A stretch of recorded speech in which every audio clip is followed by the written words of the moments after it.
Hey, beautiful souls, and welcome to Around the Kitchen Table, a space for honest conversations, stories from the heart, and gentle reminders that we're all walking each other home. I'm Laura Island, mother, creative, soul-led CEO of Sacred Sister CIC, and the woman behind Wise Sacred Woman. I'm a witch with ADHD, and this podcast is where we gather to share the real, raw, and radiant parts of life. Each week, we'll explore what it means to live in rhythm with ourselves, with nature, and with one another. We'll talk about womanhood, sisterhood, creativity, leadership, spirituality, and the messy magic of being a human. So pour yourself a cuppa, get comfy, and let's meet here around the kitchen table, where stories are medicine and every voice belongs.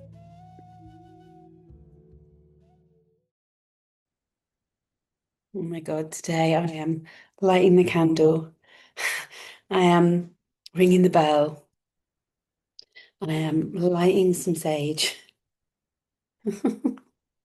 Sage from our garden, indigenous grown here. How are you? Welcome back to Around the Kitchen Table, beautiful soul. Wow. Wow, wow, wow.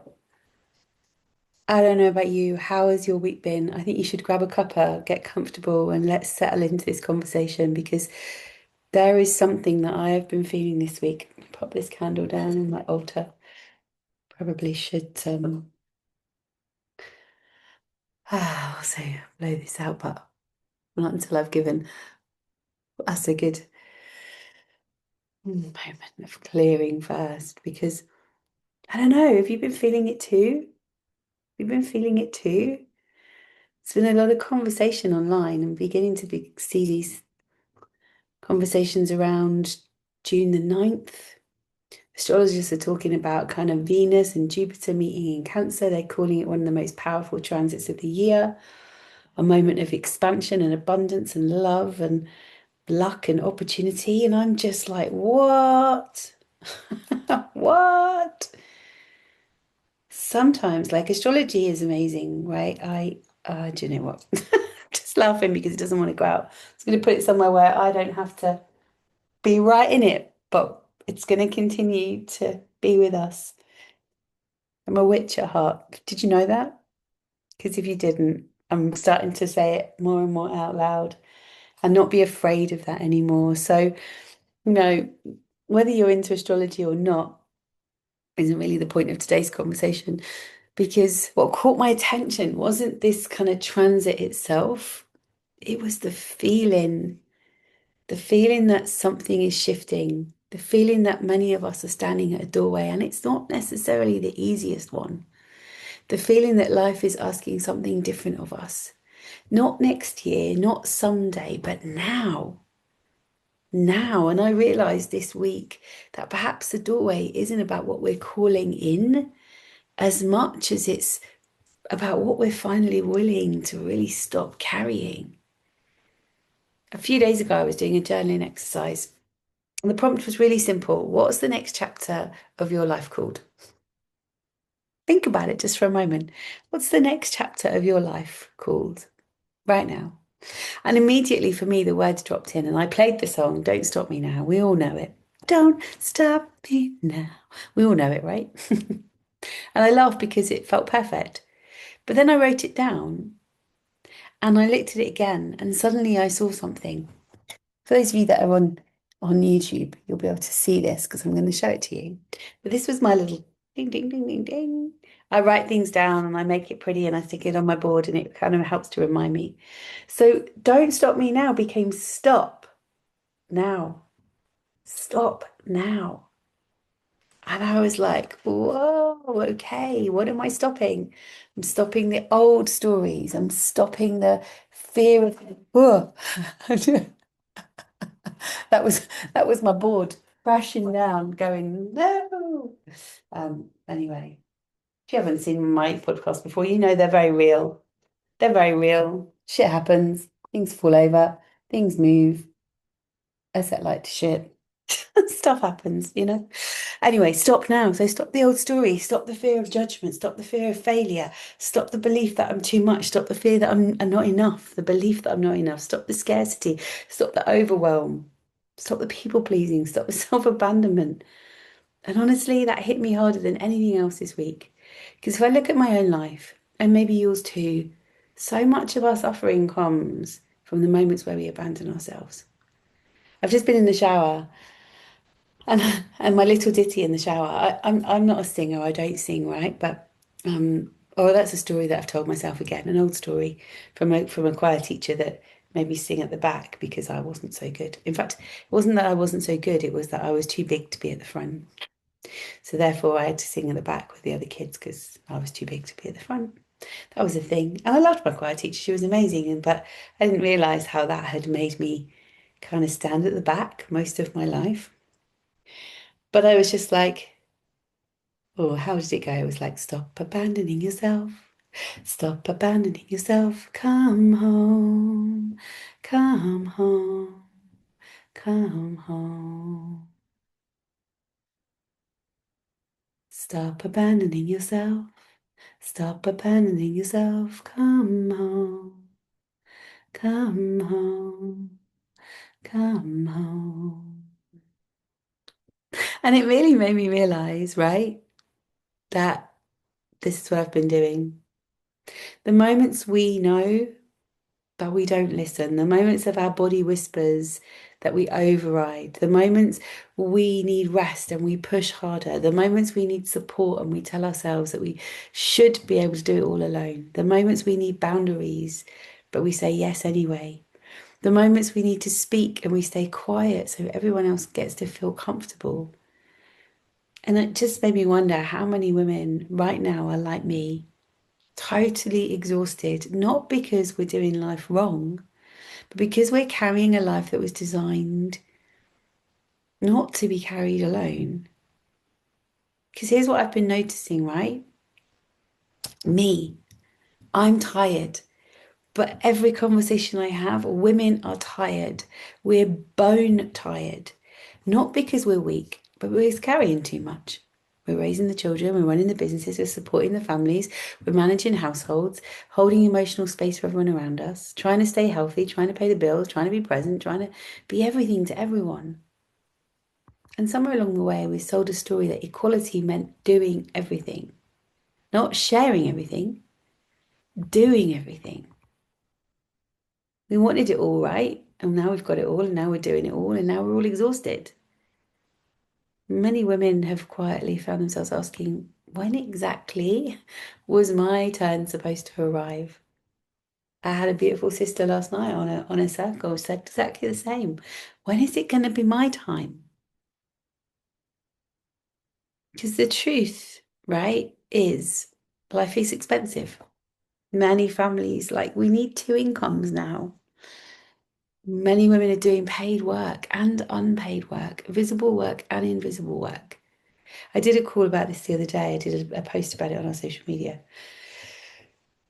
Excuse me, going to sneeze. That would be that sage getting up my nose. I did a post about equality, and this sister had said this week, excuse me, some water. What she wanted to change kind of where she was and she wants to earn more, build her business more to be equal to her partner and to bring in more to help support the family. Totally get it, 100% get it. But I asked her to make a note this week, even just in a day, make a note of all the things that you do. So you get up in the morning and maybe you deal with the kids, sort the washing out, do the hoovering, take the bins out. I mean, they're a blue job in our house, to be fair. But when they're too full, I end up doing it. Like, it's a blue job, but the bathroom bin is full. So who's going to do that? I'm going to do it. And I started to lean into, like, what would it be like if we actually really, really gave ourselves a representation? A representation that's true, all of the work, all of the things that you actually do that is unpaid. And then take your hourly wage, right? Even minimum wage, but take your hourly rate, whatever you're paid for the jobs that you do that you get paid for. I don't really have an hourly rate. I don't really get paid for any of what I do in the normal way. But if I was going to do a one-to-one, for instance, that would be charged at £88. I'm still way cheaper than most of my peers, let me tell you, that are charging £150 an hour. So even if I took a mean average and went, okay, £40 an hour, I guarantee if I took all of those hours of work that I do that are not paid, I would have a salary higher than my husband's. Because that's the truth. So whilst many men are absolutely doing their bit, there is still something deeper happening. And it's a generation of us women that are waking up and realizing that we've become so disconnected from ourselves. And I think that's the real conversation. Not empowerment, not hustle, not productivity, but connection. You'll know that I set Sacred Sister up because of connection. In fact, because of disconnection, because of what I saw in society. And at that moment, we were really disconnected because we were in lockdown. But it wasn't about that lockdown situation of disconnection. It was the realization that we are a disconnected society, disconnected from ourselves, disconnected from each other, disconnected from nature. And that's how patriarchy wants it. That's how it's been designed for us as women to be separate. I I listened to a beautiful share from a woman. If you check her out, it's Wild Samsara on social media. And she was talking about the ways that as witches we were locked into skull masks, cages, effectively, our tongues split and held. I can't even say it without feeling it. And this kind of the last 2 weeks, I've lost my voice about 3 times because I've screamed and shouted and raged in such anger because it can't continue. It can't continue. I came across something else that really stopped me in my tracks. It was talking about women and regulation, about how women have always regulated through connection. Connection to themselves, connection to each other, connection to nature, connection to rhythm, connection to the body, connection to the cycles of life, the oxytocin that comes. And whilst the science can be debated and explored, the truth of the experience felt undeniable. How many women are searching outside themselves for something that can actually only really be found within? When I was asked about my niche many moons ago, over and over and over, every coach I've worked with. Sorry, I'm really itchy today. If you're watching this, I'm like itching my skin. My skin is crawling. Like there's something about this whole thing right now that I'm trying to shake off. My therapist would say, what would it be like just to feel it? And if I was to feel it, it just feels enormous. It feels enormous. So this particular woman who I was working with, I have real high esteem for. She's amazing and she's doing beautiful things and she's a millionaire and she's growing very successfully in the way that she teaches. But I'm still yet to find my niche. So therefore, you don't know if I'm speaking to you or not. That's what everything would tell me. And I spoke to the fact that my niche is really about the invitation for women to come home to themselves. And she was like, no, that doesn't make any sense in the real world. But I don't believe that.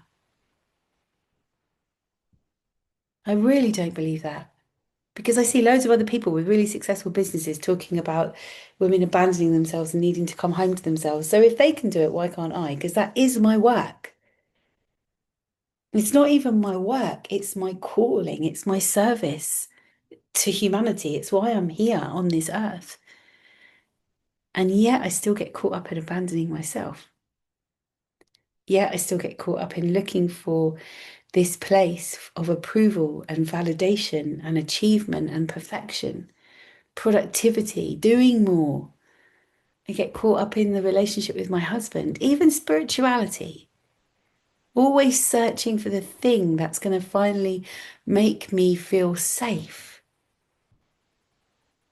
And perhaps that's because belonging matters so deeply to us. Perhaps because women have always gathered, we've always sat around fires, kitchen tables, in circles, in fields, in forests, sharing stories, sharing grief, sharing wisdom, sharing laughter. And when that connection disappears, something inside us starts to really ache. And I feel that's what I'm feeling in the collective right now. This collective disconnection, this collective dissonance of like, this can't continue to happen. And that ache doesn't come because we're broken. It comes because we're disconnected. And maybe that's what Sacred Sister has always been trying to say. And I'm laughing now, coming back round to what is it that I really want to align with on June the 9th in this transit. I pulled a card this week. In fact, I didn't pull it. It like flew. I'm looking for it now on my desk because it's been here the whole time. It flew out of the Rose Oracle, Rebecca Campbell's Rose Oracle. And I was shuffling the cards over there, like where my altar is, and it was like it landed over here by my desk. And it says the return. I call it the homecoming, but it's the same. It's a new story. It's where you get to choose, you get to decide. It's alignment.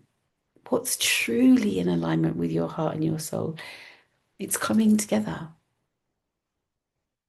And when I read that earlier this week, I was like, it's coming together. It's me. It's coming together. Life is coming together. It's great, but it's not. It's us coming together. The answer isn't more information. It isn't another course. It isn't fixing yourself. The answer is remembering. Remembering who you are and remembering what nourishes you and remembering what matters and remembering that you belong. Because women didn't just stop connecting overnight. Many of us inherited stories that taught us connection wasn't safe. I had another beautiful sister this week who we were sharing in a circle, and she said to me, she's in the States and it's a funny old place right now. And she said, I do all of this beautiful stuff in the morning and I go out of the house and I feel really good. We have a I don't like calling them like an activation, I suppose, is a one way of like the new spiritual way of calling it, but it's basically a daily practice. It's called the Goddess Morning. And she's like, I do the Goddess Morning and I feel really good. And I go out the house and I go down the street and there's a guy flying a Trump flag and I get really angry and I toot on my horn and I get really annoyed. And then I just get all of that good work I just did just goes. And I was like, okay, did it affect him? Did he get bothered by your honking horn? Did he probably even notice? Was he even at home? No. We can change that story. It was like, how would it be if you just offered him a little compassion and prayer for being such a dickhead? You know, he doesn't know any better. It's okay. It's hard. But there's those inherited stories. That same sister said, I just miss connection in my own community. And so I asked her, what does she do to create connection? She was like, nothing. I don't really do anything. I don't go out. I don't speak to people. Like, what do you love doing? I love walking. I live by the big redwoods. I go to the forest. I love it. I love it. And I was like, okay, how would it be to put something out in your local community that says, I really like going for a walk in the forest and I'm craving some good women to walk with. Here's my number. Does anyone want to get in touch? Here's my email. Whatever it is that makes you feel safe enough to put it in the world and see what happens. I don't ever suggest that you put out there, we meet at 9 o'clock on a la la la, and I go walking in the woods by myself. No, there's things that you need to do to stay safe. But start inviting the women. If you really don't want to put it out there in a big way and put a sign up in the local newsagents, get some flyers done. And when you meet a woman in the street, hand it to her. Get brave. Because Sacred Sister wasn't designed for us to sit at home online and not have connection.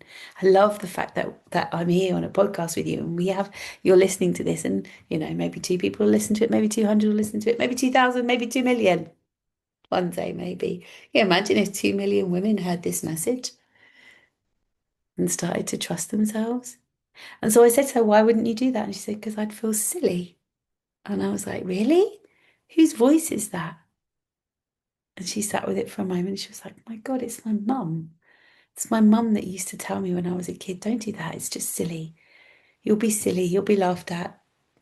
So she was protecting you from rejection. Why do you think she was protecting you from rejection by saying it's silly?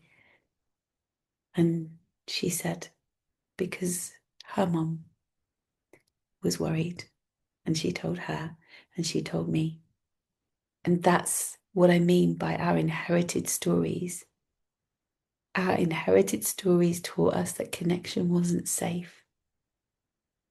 Competition, comparison, judgment, gossip, betrayal, exclusion. The belief that there isn't enough, the belief that another woman's success somehow threatens our own. Many of us carry wounds that taught us it was safer to stand apart than stand together.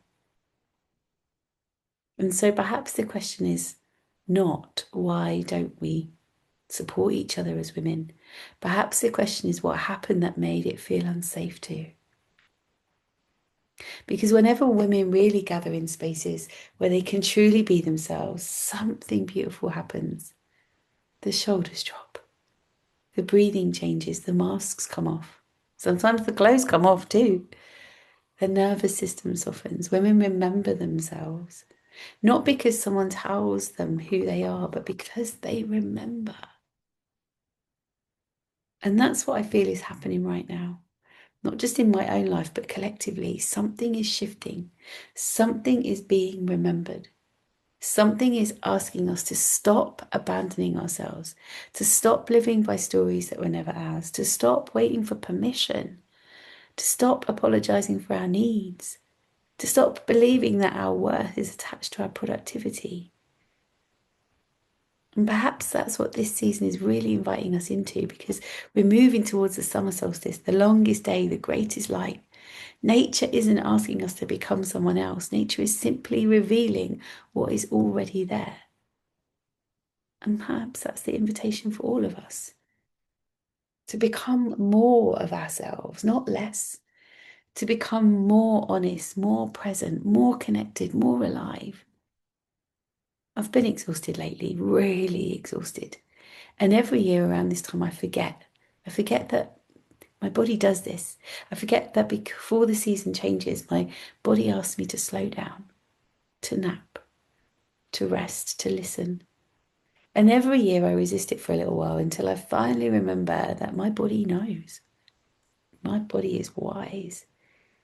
My body is not my enemy. And maybe abundance starts there, not with more doing, but with a deeper listening. Because abundance isn't just about money, right? So if you're calling in something in this, on the 9th of June, in this transit,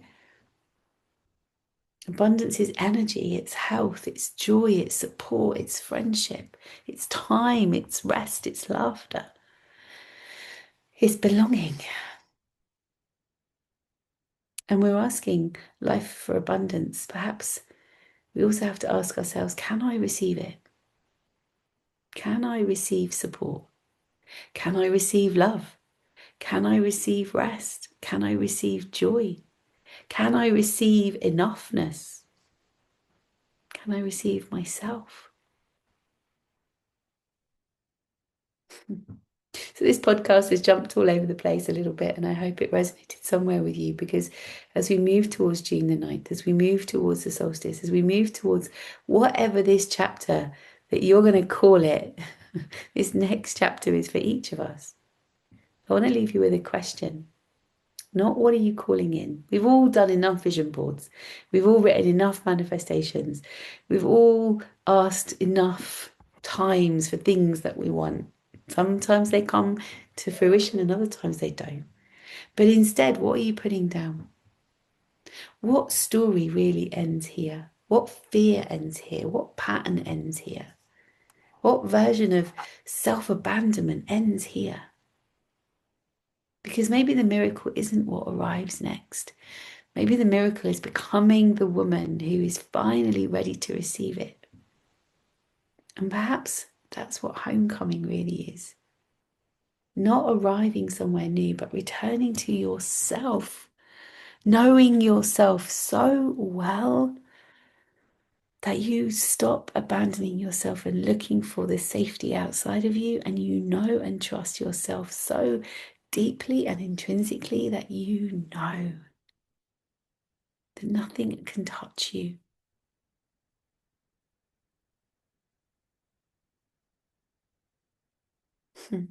So until next time, beautiful soul, take care of yourself.